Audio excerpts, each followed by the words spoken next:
menyempurnakan Majlis Perasmian Konvensyen Kebangsaan Profesyen Peguam Syar'i tahun 2026 dan pelancaran sistem e-filing dan e-tanzim. Assalamualaikum warahmatullahi wabarakatuh.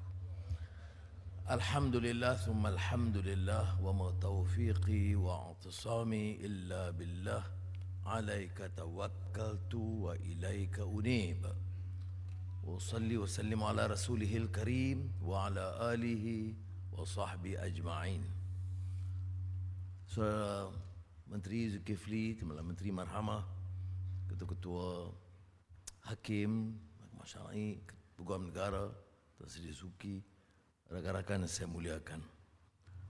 Alhamdulillah, ini bukan perhimpunan biasa dan tentunya satu usaha mengangkat keupayaan dan memberi pengiktirafan sesuai dengan perkembangan masa dan tuntutan dalam dasar dan keutamaan negara madani. Izinkan saya selain daripada menyatakan penghargaan kerana terutama inisiatif atau ikhtiar Saudara Zulkifli dan rakan untuk menghimpunkan peguam-peguam Mahkamah Syariah dan juga penyertaan yang berbahagia hakim-hakim ialah untuk menyingkap sedikit pengalaman memartabatkan mahkamah ini. Saya mula bergiat dalam kerajaan ketika dulu, dan tentunya di antara keutamaan ialah untuk memberi pengiktirafan dan mengangkat peranan yang kita sebut dulu penerapan nilai-nilai Islam. Saya diminta semasa saya timbalan menteri lagi menjadi pengurusi Badan Perunding Islam yang dianggotai oleh beberapa tokoh termasuk almarhum Tan Sri Ahmad Ibrahim yang masa itu masih dekan Universiti Malaya, kemudian kita bawa menjadi dekan kuliah undang-undang Universiti Islam Antarabangsa. Saya menyinggung hal ini kerana sebenarnya Tan Sri Ahmad Ibrahim itu besar peranan dan pengaruhnya dalam memartabatkan kedudukan Mahkamah Syariah. Kita iktiraf dalam sistem negara kita duality Mahkamah Sivil, Mahkamah Syariah. Tapi kebijaksanaan saudara atau almarhum Ahmad Ibrahim ialah kerana kefahaman dia tentang kekuatan Mahkamah Sivil, kelemahannya dan kekurangan yang ketara dalam sistem Mahkamah Syariah pada ketika itu. Bagi dia selagi tidak diberi pengiktirafan kerana akhir 70-an awal 80-an banyak sekali keputusan-keputusan Mahkamah Sivil yang mengenepikan, menidakkan atau menolak keputusan Mahkamah Syariah. Dengan sendirinya persepsi rakyat ialah bahawa Mahkamah Syariah itu dalam keadaan yang lebih rendah dan kurang wibawa. Tan Sri Ibrahim tentu bawa kepada saya dan saya tahu kesukarannya pada ketika itu. Saudara jangan bayangkan keadaannya sekarang. Bayangkan noleh ke belakang sedikit dan renung tahun awal 80-an. Kesedaran Islam belum meningkat begitu rupa, dan malah kalau 70-an lagi pun, saya semalam saya bincang dengan teman-teman semasa saya aktif 60 akhir 60-an dan 70-an di Universiti Malaya. Itu kalau kita di Universiti Malaya, kalau bukan daripada aliran agama, yang tentunya 99% bukan daripada aliran agama, nak ucap Assalamualaikum pun sambutannya dengan senyum. Ini betul panggil ustaz. Sebab itu saya orang panggil Pak Syekh dulu. Bukan saya pandai, bukan saya ada ilmu lebih, cuma saya popularkan Assalamualaikum. Itu dia ke tahap kefahaman ketika itu. Jadi, tapi Tan Sri Ibrahim dia 2-3 kali dalam perbincangan saya rapat dengan dia. Dia beritahu selagi tidak ada perubahan 121 1A dalam kurungan, apa juga perubahan tidak akan memberikan kesan. Dan saya sedar kesukarannya. Saya baru bertapak dalam parti, dalam kerajaan. Saya tidak boleh umpamanya menggesa atau mendesak dalam pahaman dan sistem pimpinan pada ketika itu. Jadi akhirnya dia guna ruang Badan Perbincangan Islam, dia bincang, perlembutkan, tidak seperti mana yang draft asalnya 1211A, sekadar memberi ruang bahawa keputusan Mahkamah Syariah dalam soal yang jelas tidak boleh dirombak oleh Mahkamah Sivil. Prinsipnya okey. Nah, cabaran bagi saya pada masa itu sebagai menteri yang lepas itu jadi menteri tapi yang tentunya lebih junior, itu sukar dalam keadaan sistem yang begitu rupa di awal atau pertengahan 80-an. KSN ketika itu, Tan Sri Syekh Aman, sangat simpati dan dia memberi pedoman kepada saya bagaimana nak bawa, menghantarkan draft itu selain daripada keputusan Menteri Agama pada ketika itu, bagaimana untuk mendapat persetujuan dan kalau ada sanggahan bagaimana untuk menjawab. Kerana masa itu Pegawai Negara tak macam Tan Sri Dasuki. Dia komited dan menyokong. Pada zaman itu berpuluh-puluh persoalan dibangkitkan dan saya bukan peguam dan tidak terlatih masa itu. Lepas itu memang saya terlatih sebab hari-hari pergi ke mahkamah. Saya boleh hafal beberapa section dalam mendengar penghujahan puluh-puluh tahun dalam mahkamah. Tapi ini sebelum. Jadi sebab sebelum tu yang pengalaman saya hanya di tahanan ISA. Tahanan ISA itu tak perlu hujah mahkamah. Kemudian tapi jadi oleh itu baiknya ialah bahawa Ibrahim ni dia perwatakannya itu serius. Jadi kalau dia minta saya usulkan, dia minta saya faham keseluruhannya. Jadi buku di Islamic Law in Malaya itu dia suruh saya hadam dulu. Dia bagi 2 minggu. Saya kata ini aku dah menteri, dia buat aku macam anak murid dia. Tapi begitu kalau kita pengalaman saya dengan tokoh-tokoh ni. Saya ingat lagi sama macam Syekh Taha Jabir Al-Alwani yang menulis beberapa buku termasuk tentang La Ikrah Fid Din tu, yang semasa saya mengajar di Washington tu dia jiran sebelah. Itu kalau dia sebut buku, dia mengharapkan dalam tempoh 2 minggu kita membaca, memahami dan dia akan tanya. Pengalaman saya satu yang paling berat ialah dengan almarhum Ismail Faruqi. Ismail Faruqi itu dia ada di sini pada ketika itu. Dalam tempoh 3 minggu lepas itu ada mesyuarat Mahad al-Fiqh, International Institute of Islamic Thought di Reston, Virginia, dan saya akan hadir. Masa itu saya sudah menteri. Jadi dia kata buku Muslim Society oleh ahli sosiologi Ernest Gellner. Ada buku tentang kupasan Ibn Khaldun sedikit, tentang masyarakat Islam Utara Afrika.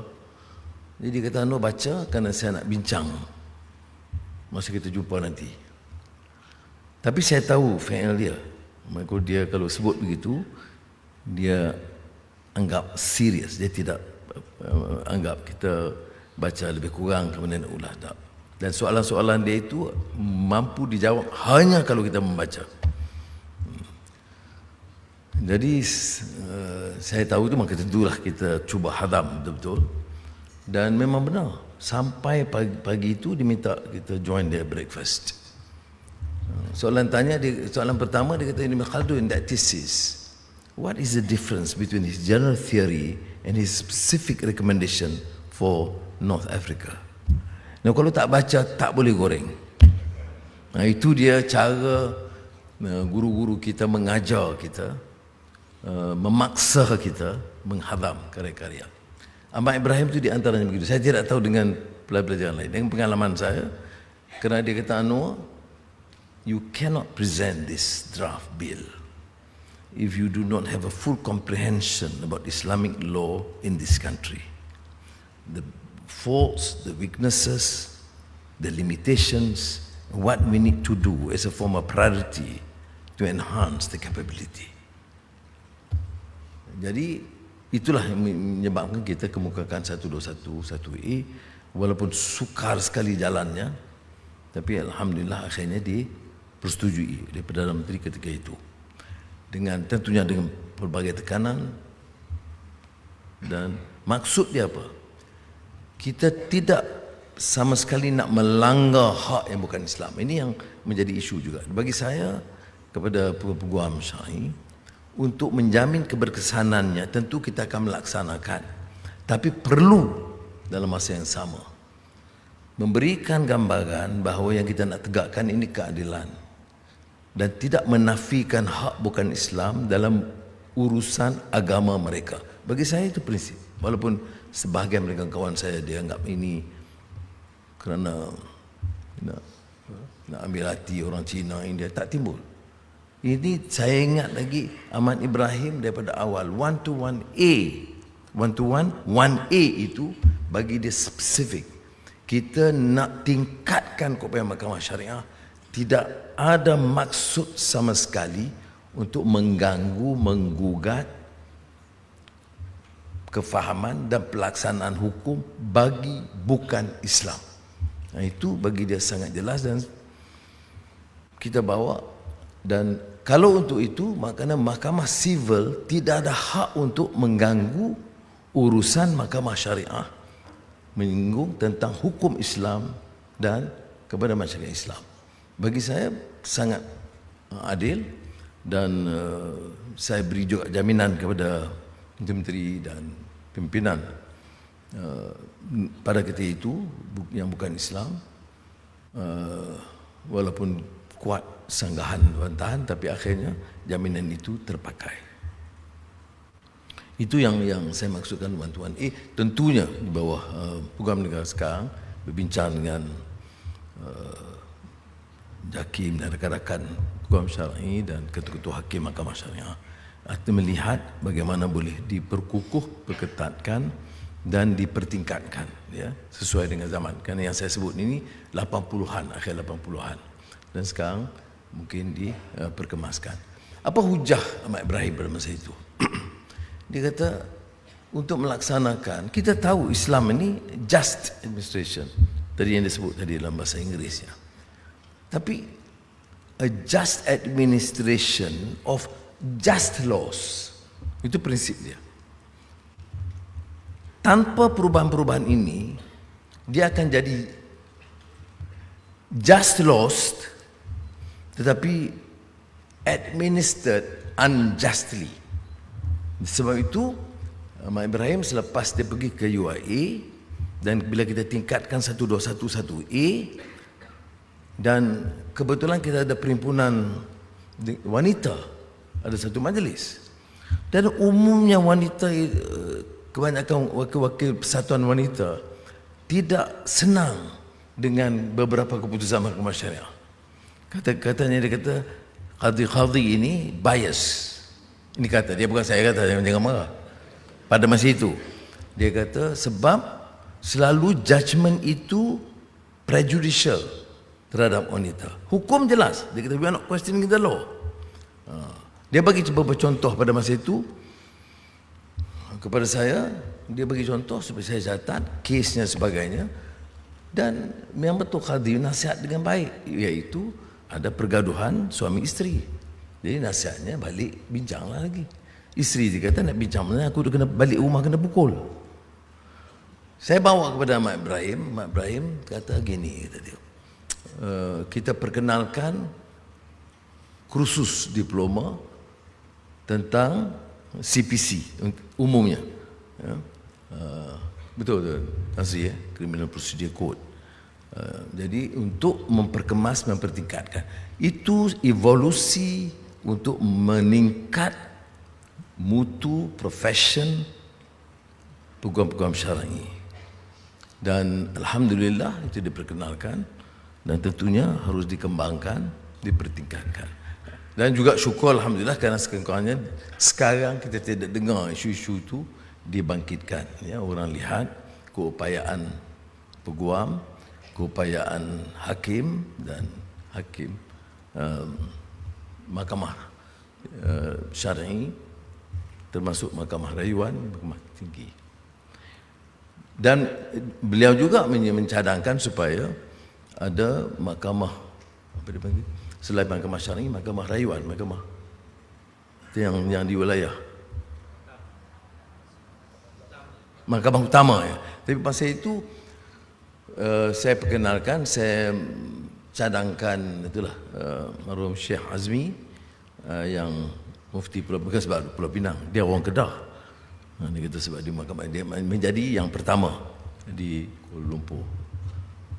Benda kesian, dia jalankan dengan baik. Bila dia jalan dengan baik, saya masuk penjara. Dia datang bagi khutbah di Sungai Buloh. Saya kata, Syekh Azmi bertandinglah pilihan raya. Kesian dia pun sami'na wa ata'na bertanding. Padahal dia bukan ada sosok tokoh politik sama sekali. Sebab itu kalah. Nah, ini maknanya sebab tu saya minta maaf, saya ada nostalgia, ada satu kesan sikit. Sebab tu bila Zul cadang, saya rasa kena pergi nak cerita bahawa ini the evolution dia. So tekad politik tu harus jelas, komitmen bagaimana cari kaedah dengan kebijaksanaan untuk mengangkat martabat. Di samping itu bagaimana boleh diberi keyakinan supaya pelaksanaannya itu jelas, baik. Di samping itu beri jaminan kepada yang bukan Islam supaya jangan jadi ini satu menimbulkan ketegangan. Ya, ada sedikit tak boleh kita elakkan, tapi sekurang-kurangnya kita yakin bahawa ini bukan bermaksud menafikan amalan agama mereka, tetapi kita tetap harus mengangkat martabat dan kedudukan mahkamah syariah setimpal dengan pengiktirafan kita sebagai negara yang menjadikan Islam sebagai agama persekutuan. Jadi selepas itu tentunya perkembangan yang berlaku sekarang, dan saya bangga alhamdulillah kerana di bawah pimpinan sekarang usaha-usaha ke arah itu. Dan Saudara Zul dan sebelum ini juga kita dalam Jemaah Menteri dalam Kerajaan Madani ini, bila angkat hal-hal yang sedemikian, itu tidak langsung ada usaha menolak, menggagalkan. Ini berbeza dari tomahan di luar. Sekurang-kurangnya kerana dikata kita ini terlalu takut dan tunduk. Tanya Zul, peguam negara, setiap isu dibawa. Cuma bedanya apa? Saya ambil usaha untuk menerangkan. I don't assume. Saya rasa wajar semua ahli dan berhak dia dengar apa salahnya, termasuk cadangan hukum Islam. Apa masalah orang bukan Islam tanya? Ini pandangan tak boleh kerana PMX kata ini soal Islam, orang Islam tak boleh tanya. Saya tak setuju. Apa salah dia tanya? Keputusan kita.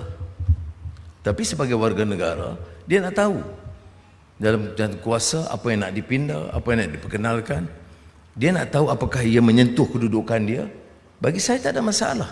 Dan sebab itu saya mohon saudara faham yang kita nak apa. Apa dia matlamat akhirnya. Matlamat akhirnya pelaksanaannya. Kaedah yang nak kita bawa bagi penjelasan. Penjelasan kepada Islam. Ya. Bukan Islam tanya, jawablah.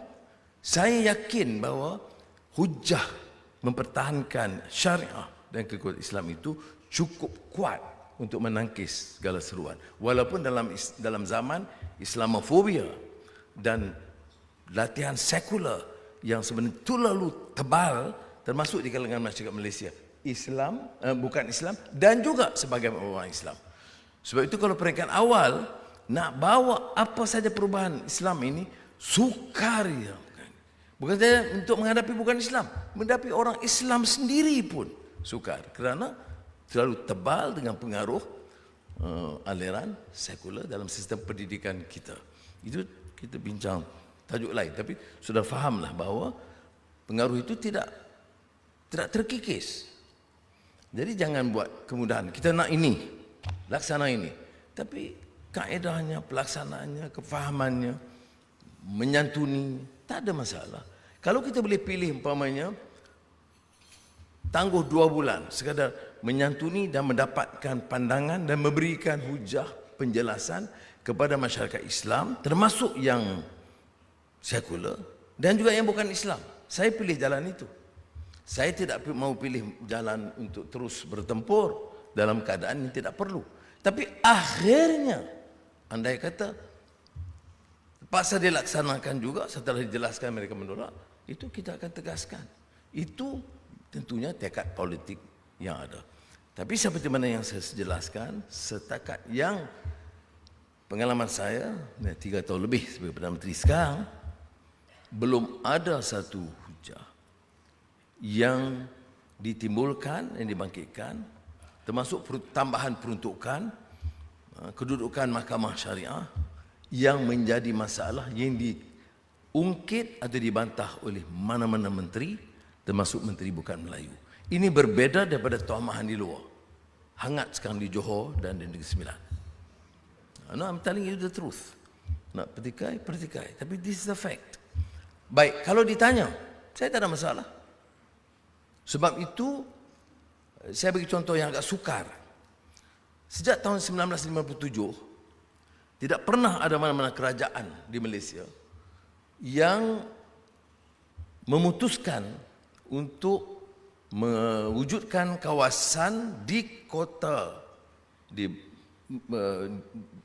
Kuala Lumpur sebagai tanah reserve Melayu.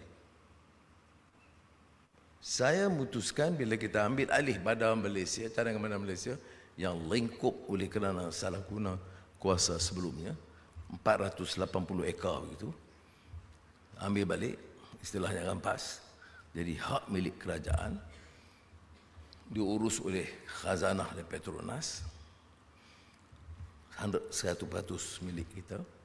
Saya kata, saya nak peruntukkan 50 ekar sebagai tanah reserve Melayu. 50 ekar itu sama macam 5,000 ekar di Kedah ke di Ulu Terengganu ke sebagainya. Bukan kecil dari segi value. Dan saya tahu ini kontroversi kalau tidak dihandle dengan baik. Jadi saya panggil beberapa pimpinan, saya termasuk terus terang dengan DAP. Tentunya mereka tanya apa alasan, saya sebut alasan. Tanah Melayu begitu banyak dah diambil. Dia takkan isu 50 ekar jadi isu. Saya tidak rampas tanah-tanah yang bukan Melayu. Ini tanah yang sudah menjadi milik kerajaan. Jadi bila bentang di jemaah menteri, tidak ada soalan. Kerana kita jelas dengan baik. Tapi saya nak tegaskan di sini, itu satu keputusan dari sudut membela kepentingan Bumiputra yang amat besar dan kritikal bagi saya. It's a test case. Ya. Kalau dia bagi 5,000 ekar di Ulu Perak, no issue. But 50 acres in the heart of the city is a major issue. It takes a lot of political courage dan wisdom in engaging with all sectors. And this is also the principle of law. Yeah. It's not the technicalities of the law, but also the wisdom to ensure justice is accorded. Ini dua. Dan kalau sudah tahu semua kitab yang ada ni, yang lebih yang ma'arif ke dan yang arif lebih arif daripada saya, bahawa prinsipnya prinsip menegak keadilan. Saya himbau ini supaya saudara ini menjadi satu kelompok yang sangat penting dari segi kebangkitan Islam dan pelaksanaan Islam. Namely, satu kumpulan ialah yang terlatih, kemudian yang ditugaskan untuk melaksanakannya. Jadi sebab itu saya memilih untuk memberikan sedikit pandangan tambahan dan minta maaf lah ya Mak Marif, Haji Amran pun ada, bukanlah saya cuba nak kupasan hukum, tak ada ni, cuma nak bagi pandangan tentang susur galur perkembangan yang menjadikan kita ke tahap ini dan membuka ruang Persatuan Peguam Syar'i, ketua-ketua hakim syar'i mahkamah itu harus rasa terbuka, guna kebijaksanaan, beri nasihat kepada kami apa yang perlu kami lakukan untuk meningkatkan upaya dan meninggikan martabat mahkamah. Kerana dia tidak harus tamat dengan slogan dan janji, tetapi dengan pelaksanaan. Mudah-mudahan dalam menyikap sikit pengalaman saya itu dan komitmen menunjukkan bahawa saya tentunya ada sentimen di sini, dan di antara hal yang kuat saya diserang oleh yang menentang pun ada, bukan yang kalangan Islam. Dia kata yang punca yang bawa isu ini, pertama penerapan nilai Islam, keduanya 1211A ni Anwar. Jadi salah saya juga. Nah, tapi saya nak jelaskan di sini, kita buat itu dengan komitmen, dan saya bila diberikan penjelasan oleh pakar-pakar pada masa itu, yakin bahawa ini kalau tanpa pindaan ini, apapun pindah-pindahan lain tidak akan beri martabat. Dan saya ucap terima kasih, terutama kerana Peguam Negara sekarang ini sangat mendukung, sangat menyokong langkah-langkah kita ambil. Dah kalau dah begitu, dah betul-betul sokong, macam mana Persatuan Peguam Syar'i ini? Takkan tak sokong?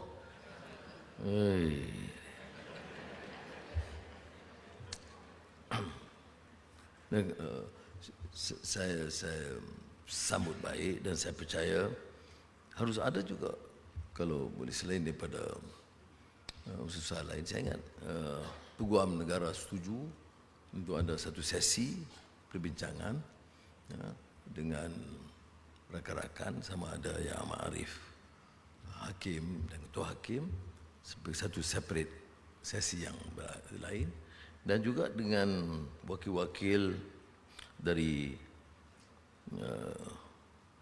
Majlis Peguam Syar'i Wilayah dan juga Persatuan, untuk bincang, mendengar pandangan, hujah. Dr. Zul boleh selaraskan, dan pandangan yang dirasakan perlu, yang kita harus beri perhatian, saya akan beri keutamaan.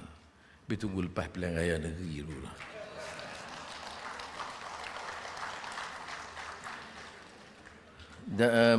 Majlis Agama Islam dan Persekutuan, melalui Majlis Agama Islam dan Persekutuan, ada rencana untuk pastikan akses. Ini masalah akses ni. Saya daripada dulu saya perhati begitu. Kita ada undang-undang yang baik, best laws, best courts, good lawyers and best judges. Tapi akses itu belum tentu. Selalunya dalam sistem perundangan ini, orang yang kena berada di antara the best lawyers, dan tentunya court terpaksa dengar sepenuhnya. Tapi orang yang paling miskin kadang-kadang tidak ada akses. Sebab itu golongan yang memerlukan, yang kurang kemampuan, ibu tunggal, yang perlu representasi guaman dan pembelaan, itu harus dibantu. Dan kita bantu ini sebagai besarnya melalui, ini pengumuman penting, melalui Persatuan dan juga Persatuan Peguam Syar'i Malaysia. Kita bagi RM1,5 juta.